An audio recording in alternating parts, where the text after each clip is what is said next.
सेवानिवृत्त कर्मचारी संगठन के तत्वाधान में विशाल रैली का आयोजन। सड़कों पर उतरे सेवानिवृत्त कर्मचारी ज्ञापन सौंपकर शुक्रवार को नेपा मिल गेट के एसडीएम ऑफिस तक नेपा नगर सेवानिवृत्त कर्मचारी संगठन के तत्वाधान में विशाल रैली का आयोजन किया गया, जिसमें संगठन की प्रमुख मांग नगर की 1665 एकड़ वन भूमि राजस्व भूमि में हस्तांतरित करने की है। इसे लेकर शुक्रवार सुबह 9 बजे सेवानिवृत्त कर्मचारी और आमजन नेपा मिल गेट पर जमा हुए और रैली नेपा मिल गेट से निकलकर मिल के एडमिन ऑफिस पहुंचे, जहां सीएमडी को ज्ञापन सौंपा। यहां से सभी अंबेडकर चौराहा रैली के रूप में वापस पहुंचे और तहसीलदार को भी ज्ञापन सौंपा। सांसद और विधायक को भी इससे अवगत कराने के लिए ज्ञापन भेजा जाएगा। संगठन के अनुसार यह सबसे बड़ी और अहम मांग है, जिसका सीधा संबंध नेपा नगर के विकास के साथ 1665 एकड़ वन भूमि को राजस्व भूमि में स्थानांतरित किया जाना चाहिए। नेपा नगर की वन भूमि होने के कारण आमजन को प्रधानमंत्री आवास योजना का लाभ नहीं मिल पाता है, इसलिए जरूरी है कि वन भूमि राजस्व भूमि में कन्वर्ट हो। इससे नेपा नगर के युवाओं के लिए रोजगार के साधन उपलब्ध हो सकेंगे। नगर में स्वास्थ्य सुविधाओं का विस्तार हो पाएगा। नगर की जनता का पलायन रुकेगा। प्रदेश और केंद्र सरकार की योजनाओं का लोगों को लाभ मिलेगा। वन विभाग और नेपा मिल के संपादक विभाग के नियमों की मुक्ति मिलेगी। व्यापारी वर्ग अपने व्यवसाय की वृद्धि कर सकेंगे। सेवानिवृत्त कर्मचारी संगठन लंबे समय से भूमि स्थानांतरण की मांग कर राजस्व भूमि के स्थानांतरित करने की मांग की जा रही है। खास बात यह है कि हर बार लोकसभा, विधानसभा या फिर नगर पालिका के चुनावों के समय यह मुद्दा जोर पकड़ता है। जनप्रतिनिधियों की ओर से आश्वासन दिए जाते हैं, लेकिन इसका आज तक निराकरण नहीं किया जा सका है। नेपा नगर से संदीप दहाट की रिपोर्ट। नेपा नगर सेवानिवृत्त कर्मचारी संगठन के द्वारा एक ज्ञापन दिया है। इनके द्वारा ये मांग की गई है कि जो नेपा लिमिटेड के क्वार्टर्स श्रमिकों को आवंटित किए थे, ये पूर्व में आवंटित किए थे, उनके काफ़ी वर्ष हो चुके हैं और उन क्वार्टरों का मेंटेनेंस वगैरह नेपा लिमिटेड नहीं कर पा रहा है। इनकी मांग ये है कि ये भूमि है और ये क्वार्टर्स वगैरह मध्य प्रदेश शासन को सौंप दिया जाए, ताकि इस पर मध्य प्रदेश शासन की जो क्या बोलने सुविधाएं आवास योजना या अन्य जो शासन की योजनाएं हैं, वो योजनाओं का उनको लाभ मिले, ये चाहते हैं। इस वजह से इन्होंने थैंक यू सर।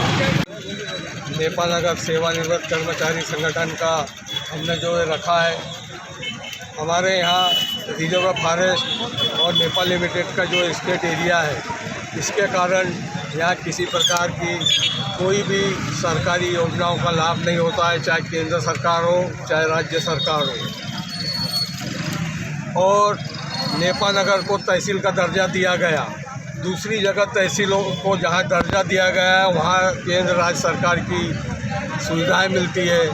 वहाँ के बच्चों के लिए रोज़गार के लिए कल कारखाने लगाए गए हैं, लेकिन ये स्टेट एरिया और रिजर्व फॉरेस्ट होने के कारण यहाँ एक नेपा लिमिटेड है, करोड़ों रुपए का भारत सरकार ने पैकेज दिया, वो भी बंद पड़ी है, कोई इसको देखने वाला नहीं और यहाँ के लोग पलायन करके जा रहे हैं। नेपा नगर की जनसंख्या 25 से 30 हज़ार थी, आज इसकी गणना की जाए 8 से 10-15 हज़ार के अंदर ही ये जनसंख्या है, क्योंकि यहाँ रोज़गार नहीं है, लोग अपने बच्चों को पालने के लिए बाहर जा रहे हैं। और जो सरकारी चीज़ें यहाँ नगर में बनना चाहिए, वो नेपा नगर से 5-5 किलोमीटर दूर पे बन रही है, क्योंकि यहाँ बना नहीं सकते। और स्टेट विभाग द्वारा इधर उधर अवैध टपरे खूब ठुकवाए जा रहे हैं, लेकिन सरकारी चीज़ों को 1 इंच ज़मीन नहीं दी जाती।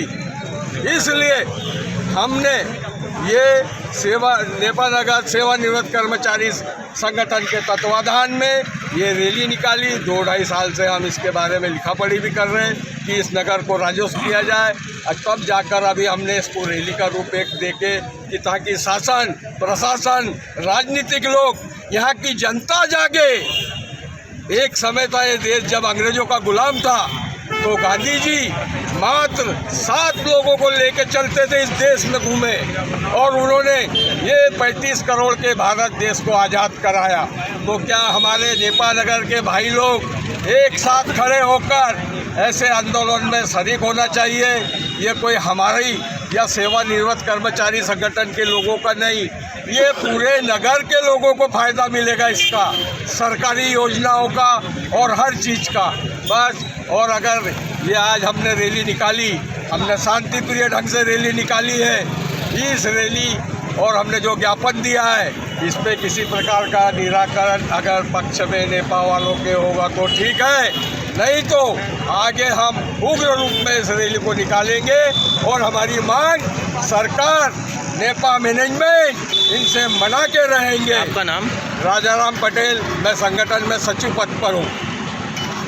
रैली का मुख्य उद्देश्य है, ये नेपा नगर फॉरेस्ट लैंड पे है, जिसके कारण स्टेट विभाग के अंतर्गत आता है। ये स्टेट विभाग से इस नेपा नगर को निजात दिलाई जाए, फॉरेस्ट विभाग से इस नेपा नगर को निजात दिलाई जाए, जिससे कि केंद्र सरकार द्वारा दी गई सुविधाओं का प्राप्ति नेपा नगर वासियों के लिए हो, प्रत्येक नागरिक को मिले, वो जो हमें आज नहीं मिल रही है। जैसे प्रधानमंत्री रोजगार योजना, मंडी का निर्माण, अस्पताल का निर्माण हमको बाहर करना पड़ा है, एसडीएम ऑफिस हमको नेपा नगर क्षेत्र से बाहर करना पड़ा है। इस कारण हम ये चाहते हैं कि ये नेपा नगर में स्टेट एरिया हटकर राजस्व एरिया बन जाए, नगर पालिका क्षेत्र बन जाए। नेपा मिल को हम लोग प्रति माह पैसे देते हैं, जिसका उपयोग वो क्या करती क्या नहीं करती नहीं मालूम। यदि यही पैसा हम नेपा नगर पालिका को देंगे तो हमको और अच्छी सुविधाएं प्राप्त होगी, जिससे कि नगर सुंदर और खुशहाल बनेगा। प्रधानमंत्री जी का यह विजन है कि हर नगर को सुंदर बनाया जाए। उसी विजन के तहत हम लोग भी ये चल रहे हैं कि नेपा नगर नगर पालिका क्षेत्र के अंतर्गत आए, जिससे कि नगर के प्रत्येक नागरिक को नगर पालिका क्षेत्र की सुविधा प्राप्त हो। आज आप देख रहे होंगे रोडों पे सैनिटेशन का शिविर बह रहा है, पानी बहता है, इधर उधर गंदी नालियों का पानी बहता है, जिससे हमको सबको रोग ग्रसित होते हैं। जिस कारण वो यदि स्टेट एरिया हट जाएगा, फॉरेस्ट लैंड हट जाएगा, जिससे नगर पालिका क्षेत्र में आ जाएगा, जिस कारण हमको सब सारी सुविधाएँ प्राप्त हो। संगठन लगातार मांग कर रहा है, अगर अपनी मांगें पूरी नहीं होती है तो अगला क्या कदम रहेगा? अगला स्टेप हम इससे ज़्यादा और जनता को जोड़ेंगे और अग्रेसित होंगे, जिसमें आखिरी दम तक। हमारी ये लड़ाई आज की नहीं है, ये लड़ाई हम 2.5 साल पहले से लड़ रहे हैं। केंद्र सरकार और राज्य सरकार दोनों को हमने अपने सारी लिखित रूप में अपनी मांगें सौंप चुकी है। आगे ये लड़ाई जारी रहेगी। जनप्रतिनिधियों द्वारा चुनावी समय पर आप लोगों को आश्वासन दिया जाता है कि पट्टे बना दिए जाएंगे, इस पर क्या? आदरणीय ज्ञानेश्वर पाटिल जी हमारे जो सांसद हैं, आदरणीय विधायक जो दीदी है, वो पूर्ण रूपेण हमारे साथ में है। हमको लेकर वो दिल्ली और भोपाल जा चुके हैं, हमने हमारे सारे ज्ञापन वहाँ सौंप चुके हैं और वो हमारे कंधे से कंधा मिलाकर काम कर रहे हैं।